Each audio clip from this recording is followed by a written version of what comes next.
people think that there's a TED Talk formula. Give a talk on a round red rug, share a childhood story, divulge a personal secret, end with an inspiring call to action. No, that's not how to think of a TED Talk. In fact, if you overuse those devices, you're just going to come across as cliched or emotionally manipulative. But there is one thing that all great TED Talks have in common, and I would like to share that thing with you. Because over the past 12 years, I've had a ringside seat listening to many hundreds of amazing TED speakers like these. I've helped them prepare their talks for prime time and learn directly from them their secrets of what makes for a great talk. And even though these speakers and their topics all seem completely different, they actually do have one key common ingredient. And it's this. Your number one task as a speaker is to transfer into your listeners' minds an extraordinary gift, a strange and beautiful object that we call an idea.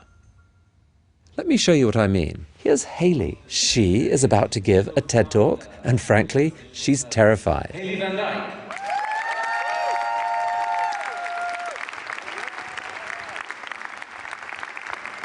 Over the course of 18 minutes, 1,200 people, many of whom have never seen each other before, are finding that their brains are starting to sync with Hayley's brain and with each other. They're literally beginning to exhibit the same brainwave patterns. And I don't just mean that they're feeling the same emotions. There's something even more startling happening. Now let's take a look inside Hayley's brain for a moment. There are billions of interconnected neurons in an impossible tangle. But look, here, right here, a few million of them are linked to each other in a way which represents a single idea.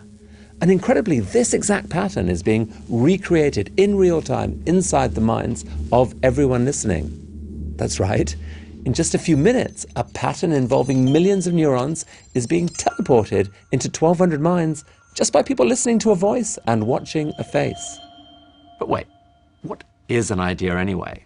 Well, you can think of it as a pattern of information that helps you understand and navigate the world. Ideas come in all shapes and sizes, from the complex and analytical to the simple and aesthetic.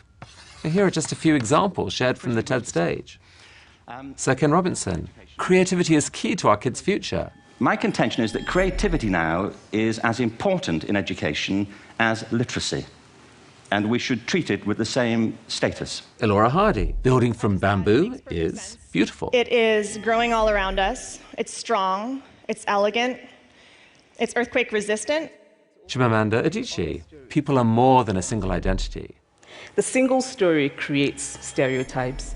And the problem with stereotypes is not that they are untrue, but that they are incomplete.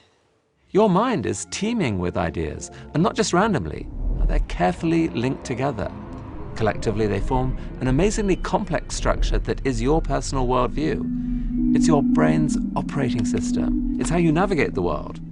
And it is built up out of millions of individual ideas. So, for example, if one little component of your worldview is the idea that kittens are adorable, then when you see this, you'll react like this. But if another component of your worldview is the idea that leopards are dangerous, then when you see this, you'll react a little bit differently. So it's pretty obvious why the ideas that make up your worldview are crucial. You need them to be as reliable as possible a guide to the scary but wonderful real world out there. Now, different people's worldviews can be dramatically different. For example, how does your worldview react when you see this image? What do you think when you look at me? A woman of faith, an expert, maybe even a sister, or oppressed, brainwashed, a terrorist? Whatever your answer, there are millions of people out there who would react very differently. So that's why ideas really matter. If communicated properly, they're capable of changing forever how someone thinks about the world and shaping their actions both now and well into the future. Ideas are the most powerful force shaping human culture. So if you accept that your number one task as a speaker is to build an idea inside the minds of your audience, here are 4 guidelines for how you should go about that task. 1, limit your talk to just one major idea. Ideas are complex things. You need to slash back your content so that you can focus on the single idea you're most passionate about and give yourself a chance to explain that one thing properly. You have to give context, share examples, make it vivid. So pick one idea and make it the through line running through your entire talk so that everything you say links back to it in some way. 2, give your listeners a reason to care. Before you can start building things inside the minds of your audience, you have to get their permission to welcome you in. And the main tool to achieve that? Curiosity. Stir your audience's curiosity. Use intriguing, provocative questions to identify why something doesn't make sense and needs explaining.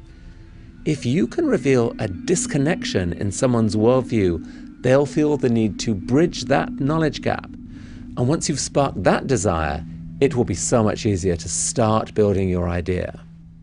3, build your idea, piece by piece, out of concepts that your audience already understands.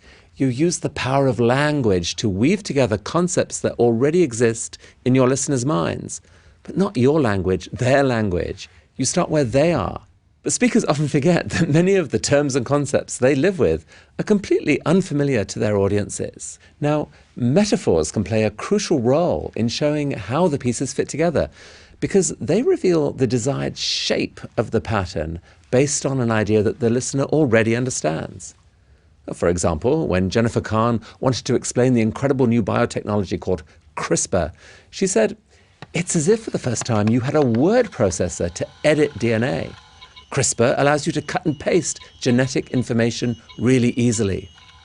Now, a vivid explanation like that delivers a satisfying aha moment as it snaps into place in our minds. It's important, therefore, to test your talk on trusted friends and find out which parts they get confused by. 4, here's the final tip. Make your idea worth sharing. By that I mean, ask yourself the question, who does this idea benefit? And I need you to be honest with the answer. If the idea only serves you or your organization, then I'm sorry to say it's probably not worth sharing. The audience will see right through you. But if you believe that the idea has the potential to brighten up someone else's day, or change someone else's perspective for the better, or inspire someone to do something differently, then you have the core ingredient to a truly great talk, one that can be a gift to them and to all of us.